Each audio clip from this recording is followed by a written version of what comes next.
forward to this. Okay. Okay. So, hi everybody. We did margin call.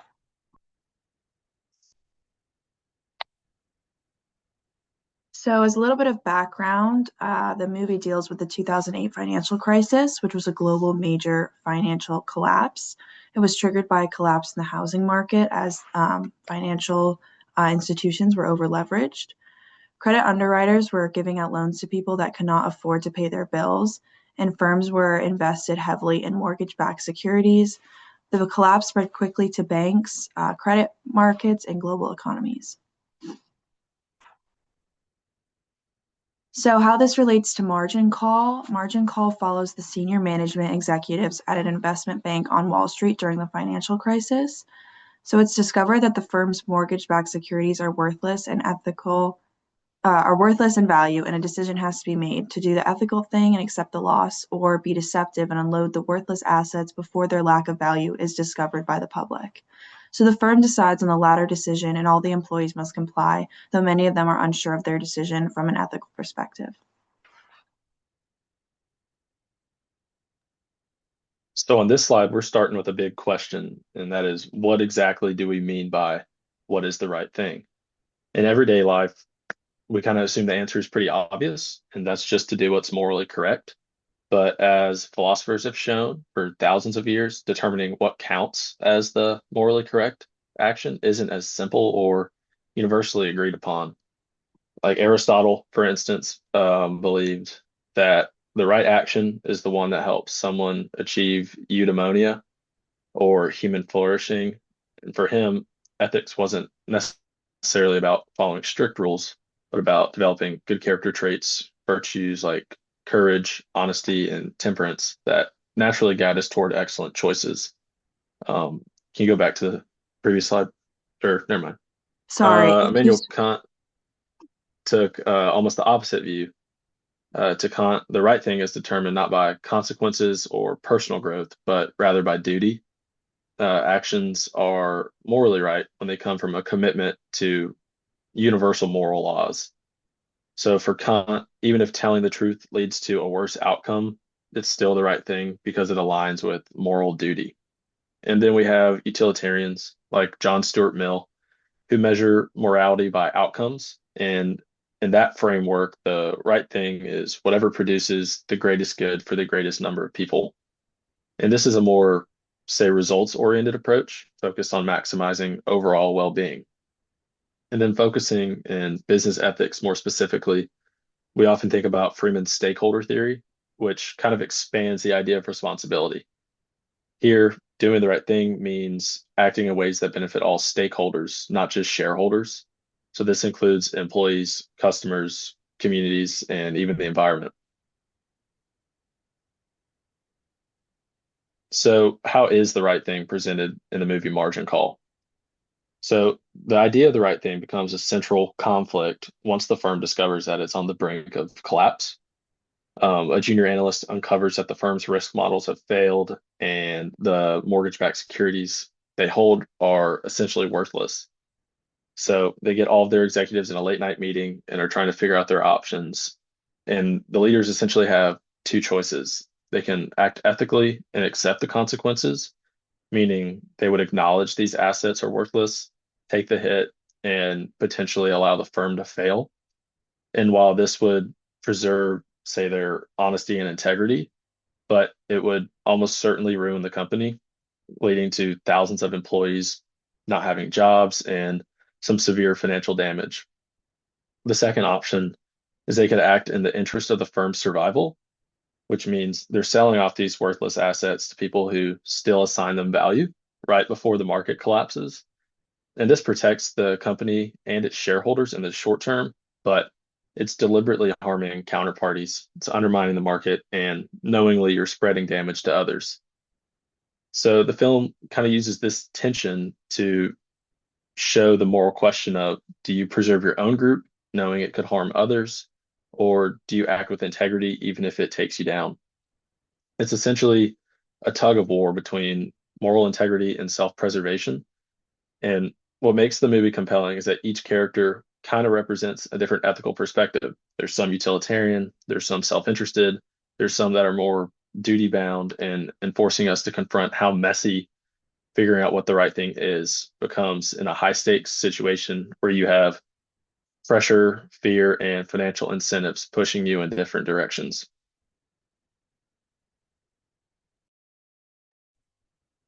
So I think in analyzing this movie, it was important to consider who the decision makers, the executives, viewed as stakeholders in the company.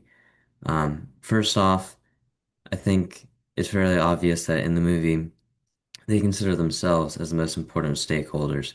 So much of the movie, the executives are talking with each other and figuring out how they can make the best decision for themselves and for their preservation, not even extending to the firm in general. Next, we see that they do consider the shareholders that are in the company, those who actually own stock, and further the employees in the company. So we see them give thought to some of the middle management, but the lower level employees, like the traders and the analysts, are either fired or lose their jobs at the end of the film. Um, Next, we see the clients who hold a stake in the decisions in the film. Um, these clients are not given any consideration. Um, at the end of the movie, the worthless assets are unloaded on them, and it's implied that they suffer a great financial loss. Next, we see the executives discuss how their decisions will affect the general public. That by unloading these securities, they might trigger the financial collapse that we see in 2008. Um, and we see them basically hold no responsibility to them, but just think that, you know, this, their decision, while it benefit them, the public just has to deal with it. They bear no responsibility for that. Next. So, for our thesis and argument, we had decided that the decision made by the firm in the movie was completely unethical. The firm should not have decided to sell the MBMS securities, although allowing the firm to collapse would devastate the employees and shareholders. Intentionally transferring the losses to innocent clients is morally wrong. Even in the movie with Stanley Tucci's character in the beginning, where he got fired completely out of nowhere, was also morally and ethically wrong. Not even allowing him to finish his work that could even help the firm was also a completely wrong decision in the end because of how everybody found things out. The ethically justified decision is disclosure. The firm should have chosen truth and public welfare over corporate self-preservation. And then for the start of our views, I have the deontological view from the German philosopher Immanuel Kant. So, what is deontology? Deontology stresses truth telling as a moral duty, and that lying is always completely unacceptable. Individuals have inherent dignity and their own moral worth. Is the action in margin call ethical under this view? From a rules-based perspective, the firm's choice is unethical because it knowingly deceives unaware clients, which violates the moral duties of honesty, integrity, and fairness. Also, by lying to the clients and treating them as though they have no worth in violating their financial duties, the firm violates the core principles of moral duty-based ethics, again, making it unethical. So, what should I have done instead? Instead, informing clients about the worthless MBMS assets would be morally correct action. This is the right thing to do because deontology requires honesty in treating clients as ends, not as tools for simple survival. Yeah, so now let's take a look at the utilitarian view. What is utilitarianism? Utilitarianism evaluates actions solely based on their consequences. According to philosophers like Jeremy Bentham and John Stuart Mill, an action is morally right if it maximizes overall happiness or minimizes overall suffering. for the greatest number of people. What matters most is not the intention behind the action, but the net balance of pleasure over pain that results from it. In margin call, the firm's decision to secretly sell toxic, mortgage-backed securities is made to preserve its own survival.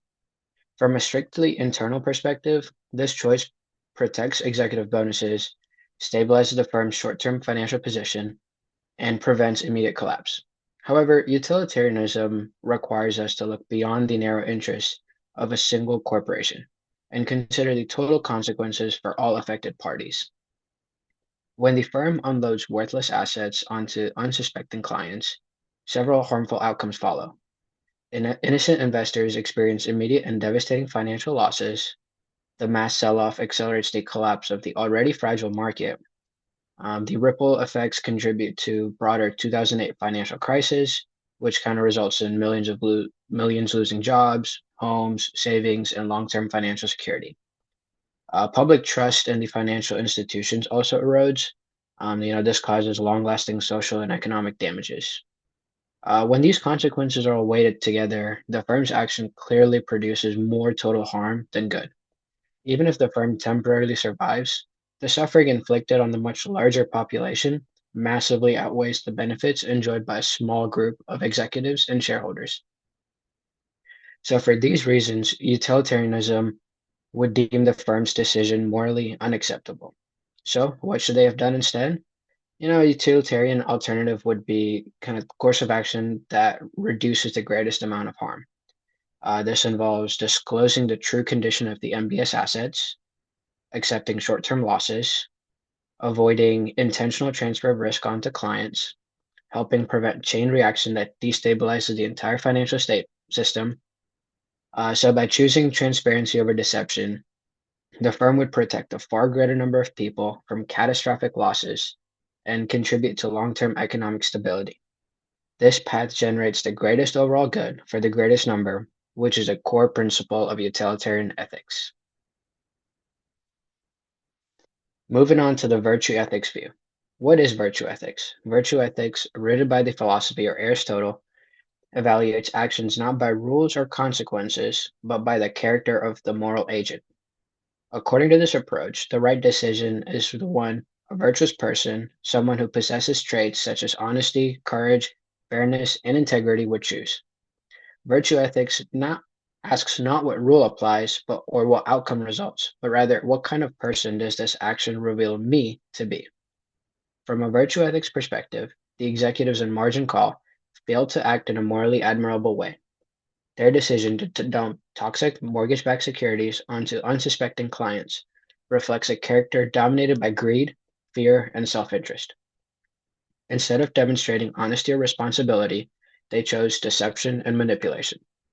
Such behavior displays an absence of key virtues required of ethical leaders: honesty, justice, courage, and integrity.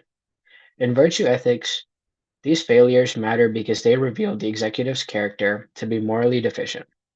Their actions do not cultivate flourishing within themselves, eudaimonia within their firm, or within the society their decisions affect. A virtuous organization would have chosen a different path. The executives should have acted transparently, disclosed the reality of the firm's financial situation, accepted responsibility for past mistakes, even if doing so involves significant losses or personal cost.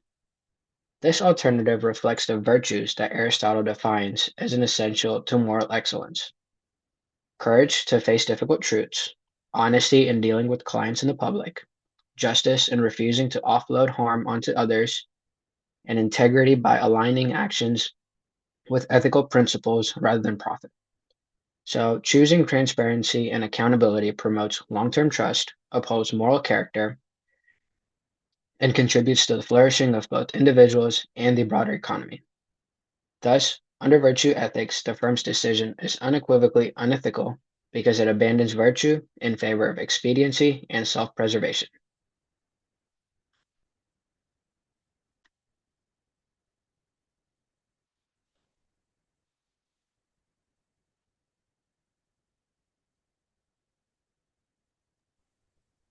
So, continuing our analysis of the film, we can look at the larger system issues that are portrayed. We see that the financial system set up in the film incentivizes the self-preservation of the executives and the company rather than the greater good of the society. Uh, we see this in the dishonesty portrayed by the executives in unloading the worthless securities instead of being honest about their true value.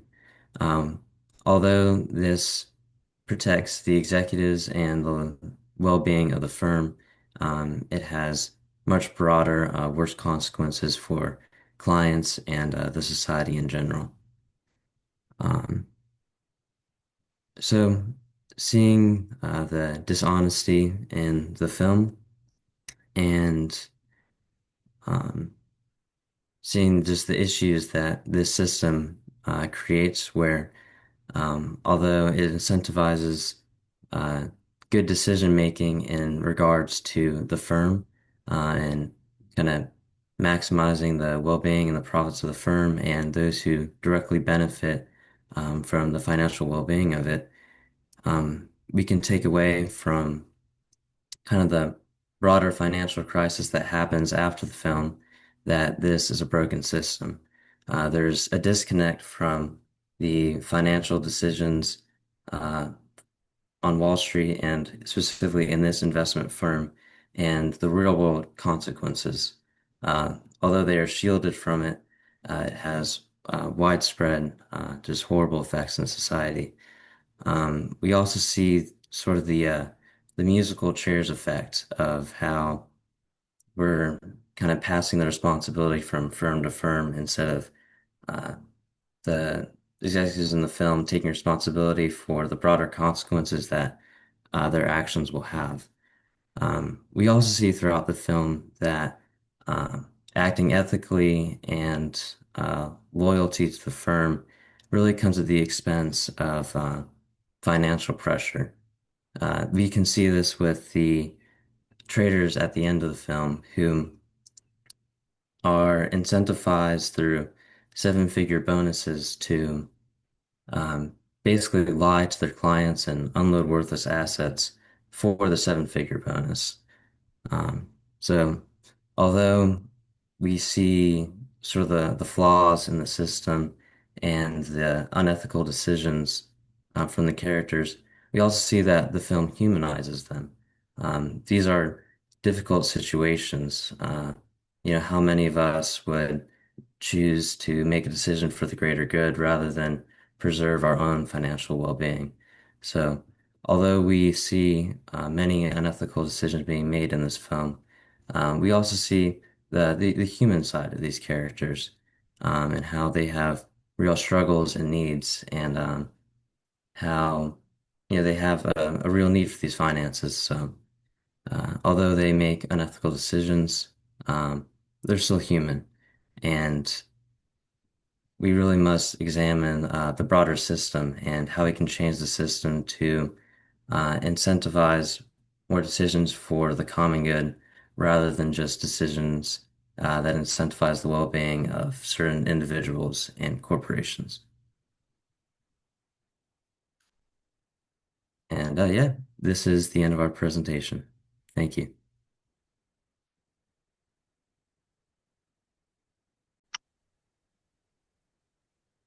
So here are references for our presentation. We have our original movie that we have been working on, Margin Call, and the textbook that we have, been working on as well, or understanding most of our concepts through the honest work.